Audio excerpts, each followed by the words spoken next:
الخير عليكم، نتمنى تكونوا كاملين بخير وعلى خير. اليوم الحد وبغينا نبدلو حنا الجو، نهرسوا شويه الروتين تاع السيمانه. كاين واحد المنطقه تيقولوا لها تاورطه بعيده على وسط المدينه، تقريبا نمشي نص ساعه ديال الطريق. المهم بقاو معنا نكتشفوا جميع هذه المنطقه هذه.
حنا الحمد لله وصلنا لمنطقه تاورطه، غنقفوا حدا الجوهره الخضاء بتاورطه. هذا الفضاء هذا اللي تعاودوا عليه زوين بزاف، غندخلوا جميع نكتشفوه.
كما شفتوا معايا تبارك الله الفضاء زوين، فيه الخضوريه، فيه اتساع، فيه فين يلعبوا الدراري الصغار.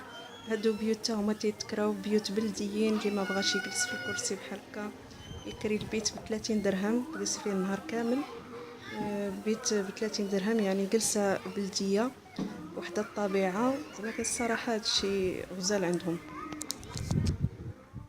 هاد القاعة قالوا لي بأنها تذكرة فوق الأعياد الميلاد العرسات. بحال دابا إلا تذكرات هكا عادي بلا ديكور بلا حتى حاجة 500 درهم، وإلا بغيتي تكريها لعيد ميلاد مع الديكوراسيون حيت هما تيقادوها مع الديكوراسيون تطلع ب1000 درهم. وإلا كان شي عرس تيكرو الفضاء كاملو تيكروه ب2000 درهم. وهنا لافونتاج عاوتاني اللي كاين ان الماكله تجيبي معاك انت كلشي من دارك، تجيب معاك الخضره، تجيب معاك بغيتي اللحم تجيبي، بغيتي الحوت تجيبيه وهما تيطيبوه كيما بغيتي. بغيتي في الطاجين، بغيتيه مشوي، بغيتي الحوت في الفران، بغيتي الكفته مشويه، المهم اللي حبيتيها هما غيطيبوها. وما نعاودش لكم زعما كاين الصراحه الماكله عندهم غزاله، وحتى طريقه الطياب بصراحه فنه.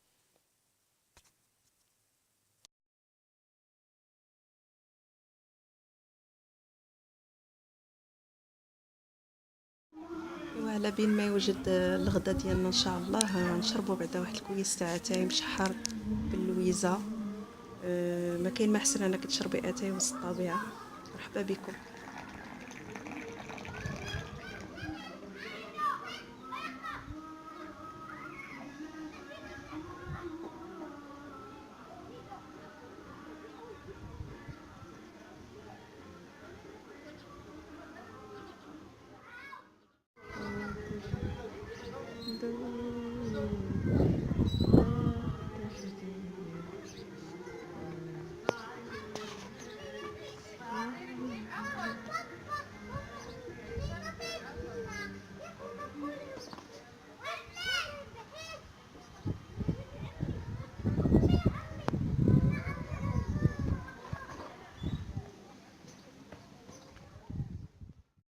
توجنات وجدوا بالفريتو بالزيتون.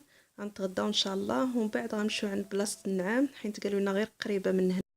حنا دابا غاديين على رجلينا بلاصه النعام حيت كما قلت لكم راه ما بعيدش على الفضاء فاش كنا جالسين. ندوزو البقيه تاع النهار تمايا عاد ديك الساعه نرجعوا لديورنا ان شاء الله.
نهارنا سلا غنقول لكم بالسلامه وعلى امل انني نلقاكم في فيديو اخر ان شاء الله. نتمنى ان هذا الفيديو هذا يكون نال الاعجاب ديالكم ونقول لكم تصبحوا على خير.